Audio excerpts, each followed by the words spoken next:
Alors, dans une mise en page, pour amener un peu de côté fun, côté amusant, si c'est une mise en page loisir, il y a différentes choses qui peuvent être faites, notamment amener des éléments graphiques, et on va le faire sur un calque spécial, comme le C ici qu'on voit. Donc, on peut jouer avec la typographie, faire de la macro-typographie, jouer donc avec de la grande typographie. Ça pourrait être des blocs texte, ça pourrait être des dessins qu'on va chercher, des dessins en noir et blanc. On va tester les deux, tiens, on va tester les deux. On va faire avec une typo. Et donc, pour ça, il va falloir, dans la mise en page, qu'on fasse un calque spécial pour les éléments décoratifs qui vont venir sous le texte. Donc, vous allez créer un nouveau calque. Je vais l'appeler décoration. Je vais le placer en dessous de tout. Et tiens, je vais verrouiller tous les autres calques pour être certain de ne pas travailler sur eux. Donc, on travaille sur le calque décoration, les autres sont verrouillés. Je vais ici préparer sur le côté de la page, sur la table de montage, en ayant donc l'affichage normal, aller préparer un bloc avec un ou plusieurs caractères. Voilà, donc ici, je vais faire un bloc texte. Toujours le même problème, il y a visiblement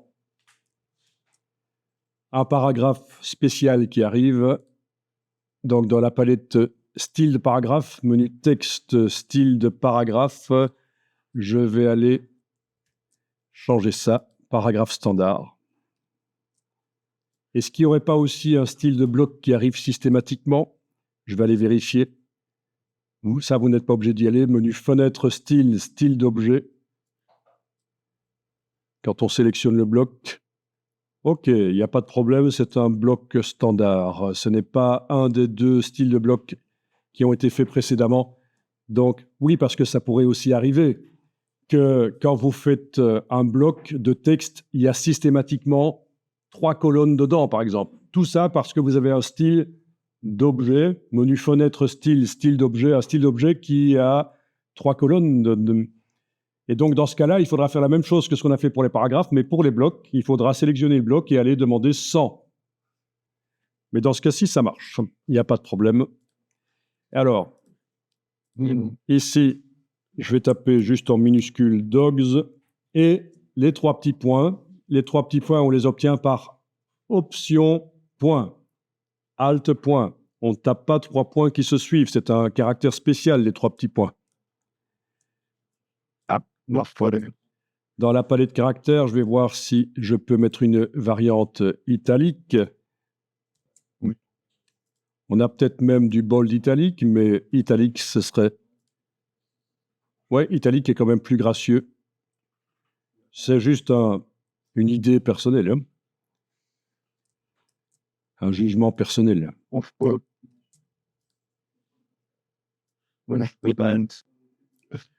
Voilà, alors, je vais resserrer. Ici, je ne vais pas centrer dedans. Je ne vais pas centrer en horizontal et en vertical comme on avait fait pour la numérotation. Je vais juste resserrer le bloc autour du texte.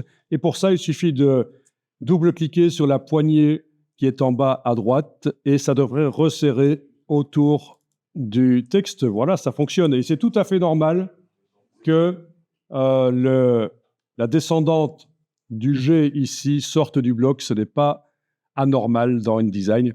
Donc, en fait, j'ai double-cliqué sur la poignée en bas à droite et ça a resserré autour du texte. C'est une bonne astuce à connaître. Ensuite, avec l'outil de transformation, je vais agrandir en enfonçant la touche Shift pour garder les proportions. Donc, je lâche le bouton de la souris, puis la touche Shift. Je mets ça à l'arrière et évidemment, je vais modifier. Alors, je pourrais modifier la transparence, mais je peux aussi aller teinter comme on a fait précédemment. Donc, le bloc est sélectionné. J'indique ici dans la palette des outils que je travaille sur le texte. On me montre que le texte est noir. C'est bien la case de fond en avant-plan. Et là, je vais teinter.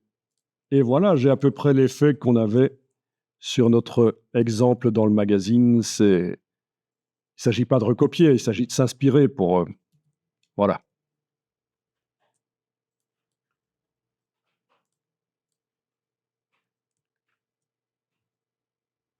Ah, je ne vois vraiment pas ce que je fais ici. Avec le vecteur vert sur le calque décoration, j'arrive pas à trouver les poignées. Donc, je vais passer ça dans une autre couleur. Voilà, ça se voit un peu mieux là.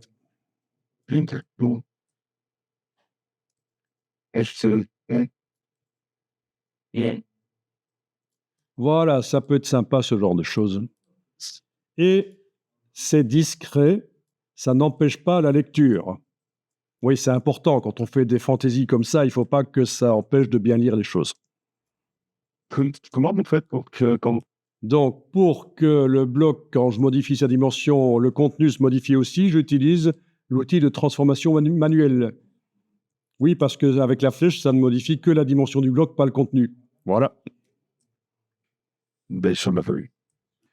Donc, le problème que tu as, quand tu amènes, le texte disparaît.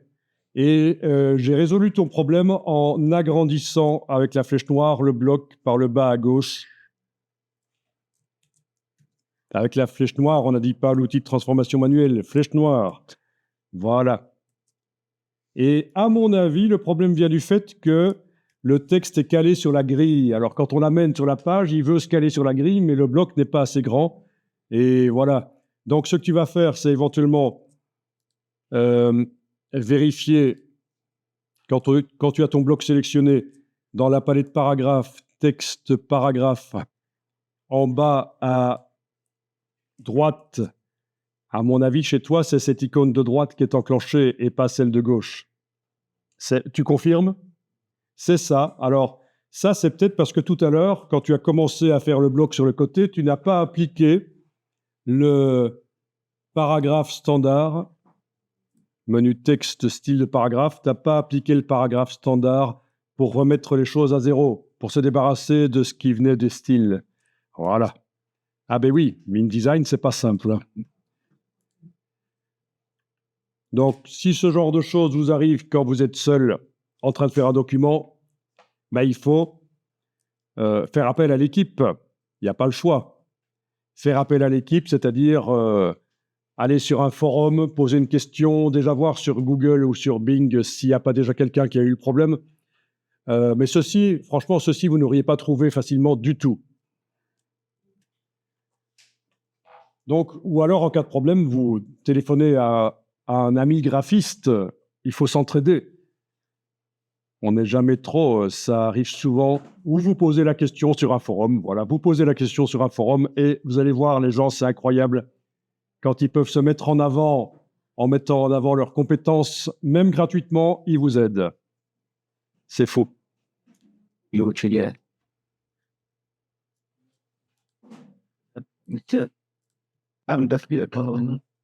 Bon, alors, allez tester la recherche sur Bing d'un clip art ou d'un logo ou vous pouvez prendre ce que vous voulez, une décoration celtique. Voilà, ici dans Bing, j'ai tapé Celtic Dog et alors de manière assez unexpected, on a des chiens celtiques.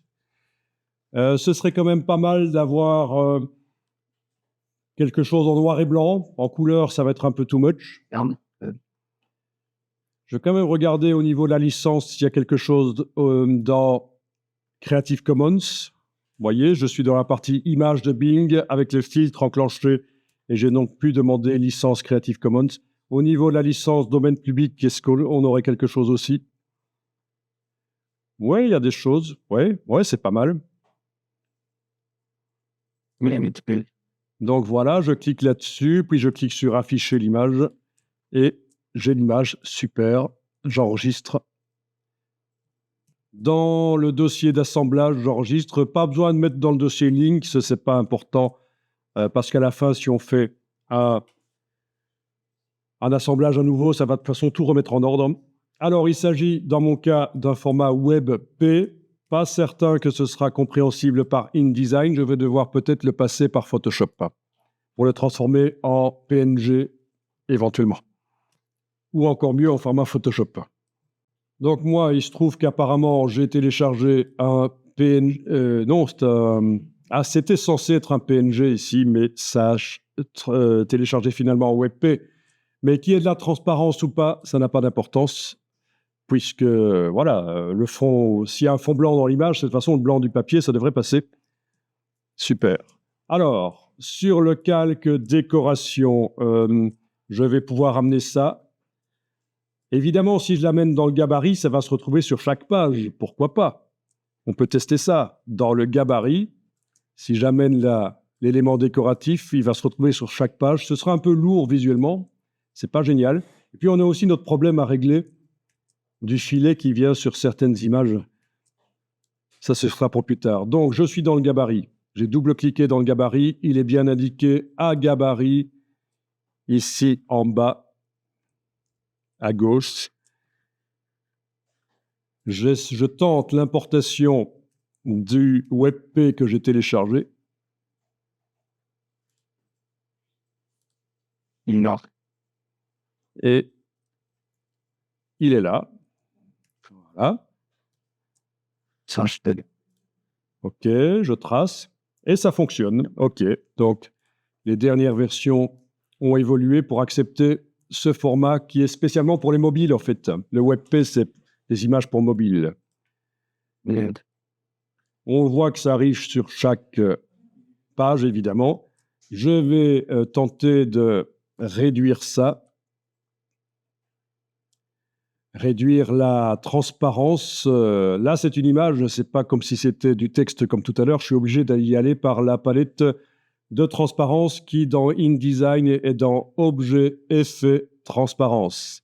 Ceci dit, dans la barre contrôle, vous avez aussi le réglage de transparence ici.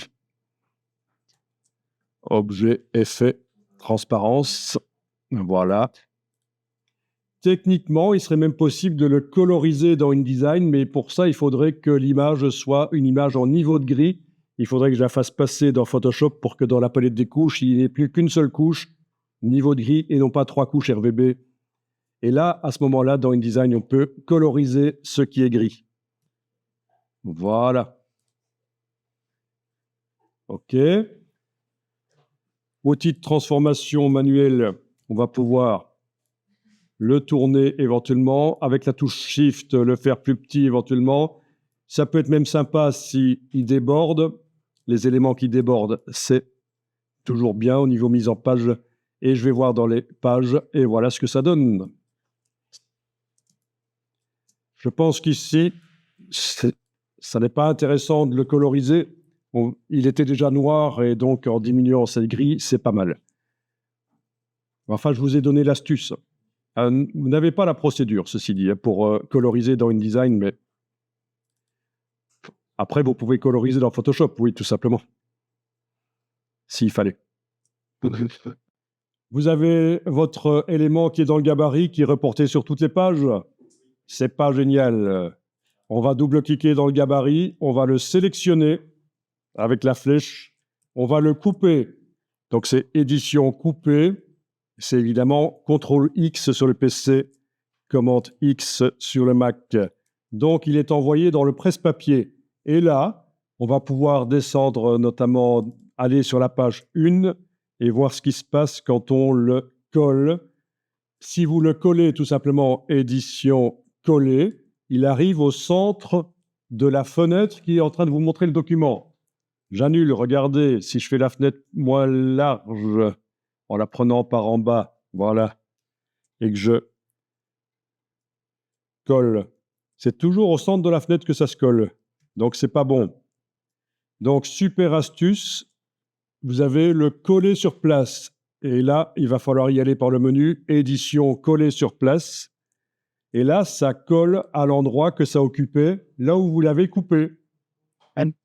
Voilà, et vous allez pouvoir, comme ça, sur certaines pages, peut-être pas sur la 2, mais peut-être sur la 3, oui. Édition collée sur place. Voilà, le mettre à différents endroits. Finalement, non. Commande Z, CTRL Z. Vous voyez, édition collée sur place. Voilà, c'est quand même mieux. Sinon, c'est trop lourd d'avoir ça sur chaque page.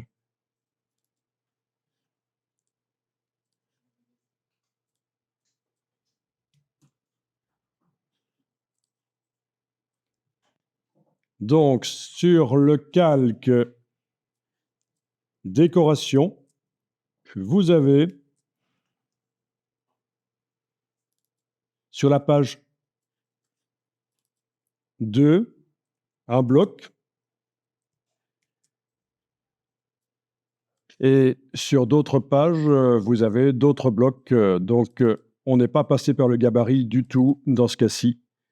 Et on pourrait mettre aussi quelque chose dans le gabarit qui se retrouverait sur chaque page, mais on ne va pas le faire ici. Je veux dire, une décoration comme ça. Donc, à vous de composer. Ça peut être très sympa, mais toujours faire bien attention à la lisibilité, de ne pas trop perturber la lisibilité. Rien ne m'interdit, bien sûr, sur certaines pages d'aller modifier la dimension pour que ce soit différent. Voilà. D'autres pages.